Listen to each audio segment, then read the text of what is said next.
Dear fellow Jesuits, thank you all for coming.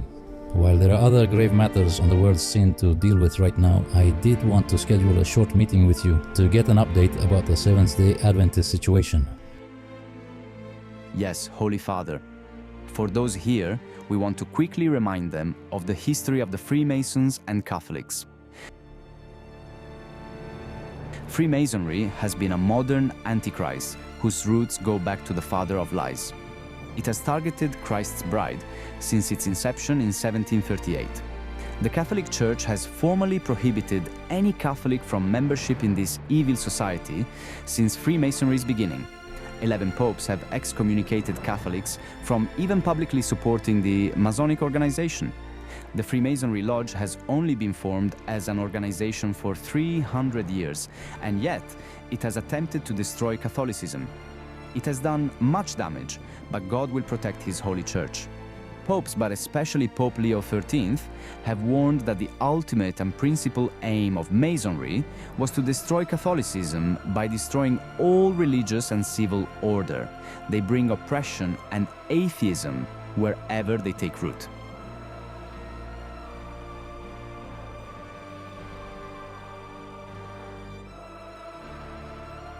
Now we will learn how the Seventh-day Adventist Church has a foundation on the Masonic orders, even though I dare say that none of them today are aware of it. I'm sorry, Holy Father, were you desiring to say something? Father Javier, you've been assigned to the Latin American Adventist Seminary in Brazil for 15 years. I see from our last meeting that you had identified several Adventists, mainly in the community, but one on the union level. Holy Father, on the updated sheet, you will see Javier has identified 3 upper-level Adventists who are part of the lodge. Yes, I see. Good work, Javier. Any developments there you wish to relate to us, feel free to speak. The rhetoric has ramped up a bit lately because of your speeches about climate change that include the topic of Sunday. They are very concerned that this will bring on their persecution. I have brought this short video for you to see, if I may show it to you. It comes from a very popular Seventh-day Adventist speaker. This is the type of beliefs I see among the Adventists at the university. It is looking more and more like the Pope plans to introduce Sunday laws cloaked as an environmental emergency. And we've seen this. It first came out with his encyclical that he wrote in 2015 called Laudato Si, where it was talking about necessity to rescue the environment. And in that, he makes several references to the Sabbath. It's also interesting to note that the architects of the Council of Trent and of every subsequent council, whether it be Vatican I or Vatican II councils, were the Jesuits. Yeah. And the Jesuits openly claim that a lie in order to further the ideals of the Roman Catholic Church is perfectly acceptable, as is murder or anything else. Not only that, Martin, not only are they allowed to do that, but they're allowed to be clandestine. And the present Pope, being a Jesuit, obviously he aligns himself with the Jesuit ideology, which means lying is perfectly acceptable. Poor people, most of them, are utterly unaware that they are part of a conspiracy of all conspiracies. The devil has played them like a lute. The students, the teachers, are any of them, in your opinion, cognizant of the Adventist plot against the Catholics? No, Holy Father.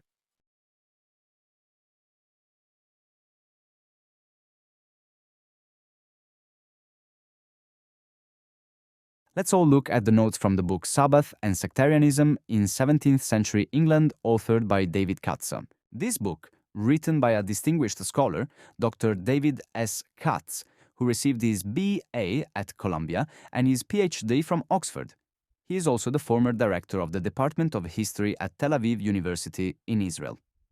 Dr. Katz recounts in this book that both the 17th and 18th century Jews and the British Seventh-day Men were persecuted because of their commitment to resting on the seventh-day Sabbath. When the pressure became too difficult to endure, these two groups found a home where they could freely practice their religion in Rhode Island, a state in the United States of America. It is known that these Jews living in Rhode Island not only promoted the Seventh-day Sabbath, but also Kabbalism as Freemasons. They promoted it even among the Protestants there. They knew it was for their best interest to advance their Jewish beliefs in America so that they would no longer be persecuted. Their funding gained the results they wanted because the Seventh-day Baptists flourished in the area, but an even bigger community of Sabbatarians were born from that group, the Seventh-day Adventists. Holy Father, since this is Father George's first meeting, we made up a short clip for him to get acquainted with the evidence against the Adventist Church. Yes, please play it. The early 19th century Millerite movement was the parent movement of the Seventh-day Adventist Church. So we will begin with its founder William Miller, who was a Freemason, and his Masonic views deeply influenced Adventism. Miller would resign from his lodge to gain more public acceptance of his new prophecies that he began to develop in 1818 and would cement by 1823, still being a Mason. I want you to understand something. He formed all these ideas that he put into concrete that Christ was going to come back in here while he was a Mason. He stayed in the Masonic order, and he began public lecturing of his New Light prophecies in 1831, the same year he resigned from Freemasonry. Okay, so he resigns from Freemasonry, then he goes absolute public with his findings. So he can say, yeah, I'm not a Mason anymore. All current SDA doctrine are leavened by the Gnostic education of Freemason William Miller. May I interrupt for a moment? Have you all been made aware of the many cultish and paranoid propaganda of the Adventist Church and their anti-Catholic bigotry? If not, this next part of the video, I will play you a clip that is but a glimpse of what Adventists believe from a nationally known Seventh-day Adventist spokesman. Yes, they go much farther in their hatred for Catholicism than Protestants do. This is not a biblical disagreement of doctrine. This is a belief that we Catholics will one day hunt them down and kill them. I would laugh, except I know many Adventists who truly and sincerely believe this. But how can they? Do they not know history? Are they uneducated? They are educated in their own schools, Holy Father. Many of them are quite intelligent. They are simply brainwashed and then continue the brainwashing generation after generations through their churches and schools. And they have no idea at all, that they are spreading lies against Christ's church. Let us continue our prayers for them. We need an Adventist novena written. And the Gutenberg press, where the Bible was given into the hands of the common man. Before that, only the Catholic priest could read the Bible. And so the Jesuit and the Black Pope, they want to bring us back to the Dark Ages, where only they have the knowledge, and they want to hide salvation of the gospel. And so we're all just trapped in Satan's system, his Roman Empire. Friedrich von Hardenberg said, "Never before in the course of the world's history has such a society appeared. The old Roman Senate itself did not lay schemes for world domination with greater certainty of success. They want world dominion, with the Pope enthroned as the universal ruler."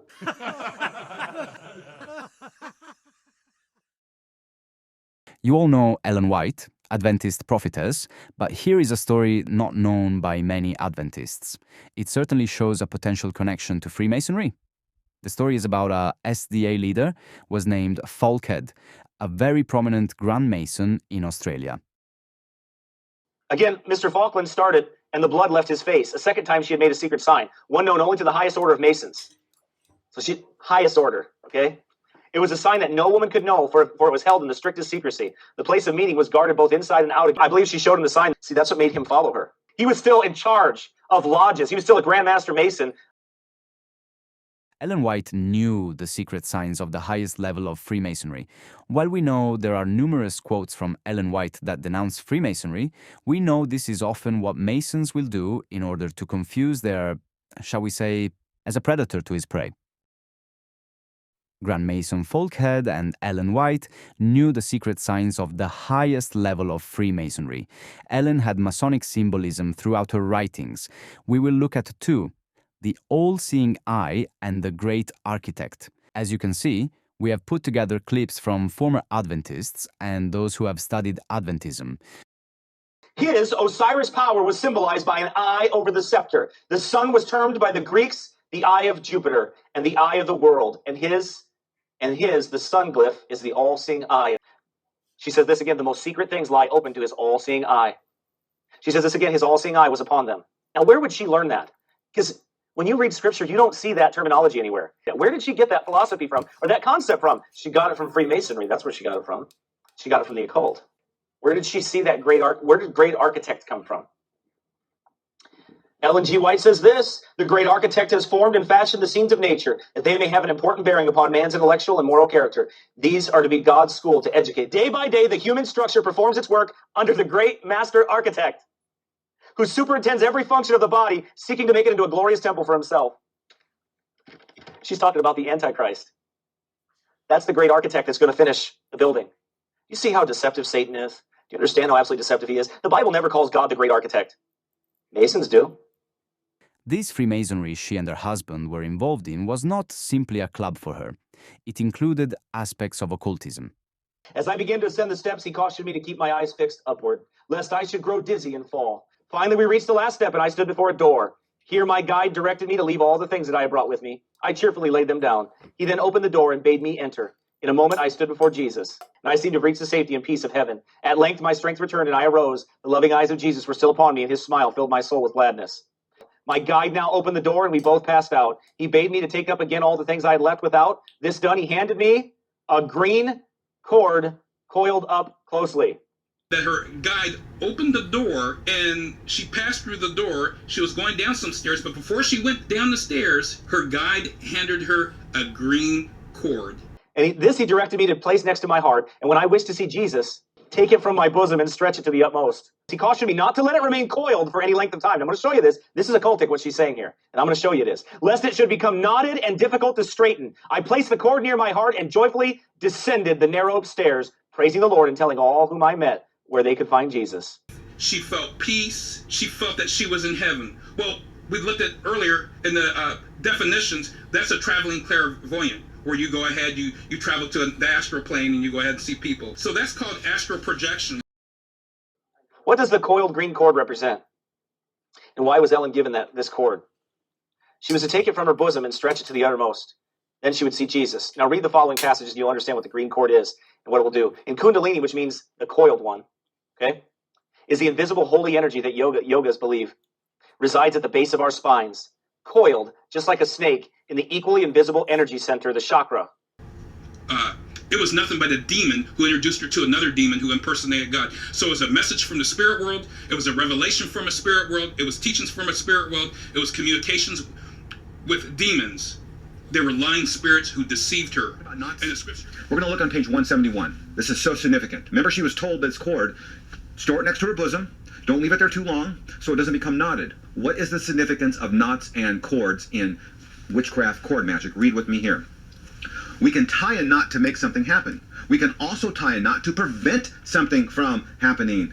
The knot puts the energy on a magical hold, keeping the energy itself locked up. Now you know why Ellen was told not to get the cord knotted by her spirit guide, because she would have put the energy on hold, and when she stretched it over her heart, if there was a knot in it, it wouldn't work. This is hardcore witchcraft. All the references I found to cord magic were mainly Wiccan, witches, pagan. Freemasonry has use of cords. They don't call it magic. They use it in their Masonic rites. They probably got it from the witchcraft, I'm assuming, Eastern religions, etc. This dream is 100% witchcraft, and the implementation of this, cord magic. As we can see, Ellen was part of the Freemasons who are deep into the occult and practice magic. The final stroke for this SDA prophetess and her ties with Freemasonry was she and her husband's family gravesite monument. At the Ellen G. White Memorial, and this is the tombstone, and this is the marker. On her gravesite, you would see a pagan symbol, which is an obelisk. Now, when you understand what that obelisk represents, you'll be quite horrified. How could she even allow this to be placed on her gravesite? And bear in mind, Ellen White was aware of this because she buried James White under this image. This is the family grave. I wanted you to see the Freemason connection that Ellen G. White, ladies and gentlemen, had. It's obvious. It's irrefutable. The evidence, the proof that we have that this woman was a witch. She was a witch. She was a part of the occult. Ellen White was clearly engaged, pure witchcraft. If you're a Seventh-day Adventist, member of this church, you need to seriously examine yourself to see if you're in the faith, because your spirit of prophecy was actually engaged in the abomination of witchcraft. Now we will go to more recent information. SDA leader Samuel Bacchiocchi was a spy for their church who graduated the Gregorian University. While in Rome, he fraudulently researched the Vatican archives, looking for any information he could twist into making it look as if the Catholic Church changed the Sabbath. This is the basis they use to try and turn Christians against us. But all of you know that story. On that board was Ted Wilson's father. He spent a lot of time with my aunt and told her I'm a third degree Mason. She swore me to secrecy some 10, 12 years ago about this. And finally, we will look at this secret Masonic handshake of the leader of the Worldwide Adventist Church and an unknown man. But it is clear, as you will see in this next clip, Adventists accuse us of being Freemasons. While many Catholics have disobeyed church doctrines and become Masons, they take the opportunity to smear all Catholicism with this. Adventism is based on Freemasonry principles, but instead of looking at our beliefs and history, they cast us in with them. It is an ancient trick to blame your opponent on the very things you are guilty of. This here is Jean-Baptiste Janssen. He ruled from 1946 to 1964, and he looks like a charming gentleman, very cheerful. But nevertheless, you can see that this photograph was taken from the Saturday Evening Post, 1959, and this is what he is in command of. And now we will want to deal with these issues in the next session. He controls the following secret societies: the Sovereign Military Order of Malta. So he is in control of the Knights of Malta. The Scottish Rite Shrine of Freemasonry. Excuse me, I'm interrupting the list this man is giving in order to give you some information. The Saturday Evening Post cover, as you can see here, is the cover of the particular issue this Adventist is referring to. You have each received a printout of this article in your folders. Please take a moment to read it and see how deceptive this Adventist is. The article is not in any way a hit piece on Jesuits, but an article that quite admires the order. Nothing anywhere in the article even remotely discusses Father Jean-Baptiste Janssen or his power over secret societies. There is a sentence which states Janssens was the Superior General of the Society of Jesus, the Jesuits. That is the extent of his notice in this article. Father Janssens was internationally known as a hero who fought the Nazis. Even the CIA had a file recently declassified that showed he was a part of an underground operation to save the Jews. And in 1975, this great man was honored by Israel as a righteous among the nations ceremony in Jerusalem. This is pure verifiable nonsense and slander by this Adventist, but there has been no honorable leader among the Adventists who will rebuke this man's deception, because Adventism can only survive off of slander of Catholics. The Order of the Illuminati, the Knights of Columbus, the Knights of the Ku Klux Klan, B'nai B'rith, the Nation of Islam and its private army called the Fruit of Islam, the Mafia Commission, Opus Dei, along with a host of lesser brotherhoods. So each one of those secret societies is controlled by the Jesuits.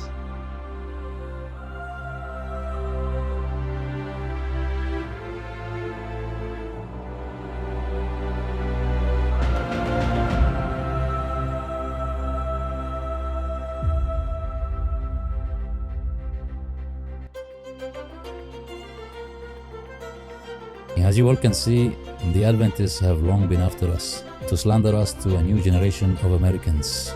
America has always been anti-Catholic, but they take it to a new level. We do believe that this group is filled with members that are not aware of their Freemasonry roots and foundation, and they do not realize that their slander against Catholics comes from the great Masonic plot. But towards the end of time, this will all be made clear, and many Adventists will leave this whore of Babylon chaos and become Catholic, and enter God's remnant people. We cannot be too harsh against our critics like the Protestants, and especially this poor group of Adventists. We cannot expect that they would be wiser than we are, with the graces of heaven in which we are gifted. For they will suffer much with regret and humiliation. Oh, the horror and regret when Adventists finally discover that they have been played by the devil himself. They have spent 200 years slandering their Catholic brothers and awaited a persecution of them. And this will never come. Catholics will only ever protect our Adventist brothers and friends. Very tragic indeed that they cannot see that because they live in fear. But a fear based in pride. They have been breaking the 10 Commandments that they have so lovingly protected for so long. They have broken the commandment of do not bear false witness against thy neighbor. SDA's greatest deception is that they have fallen for the greatest deception and are themselves the deceivers.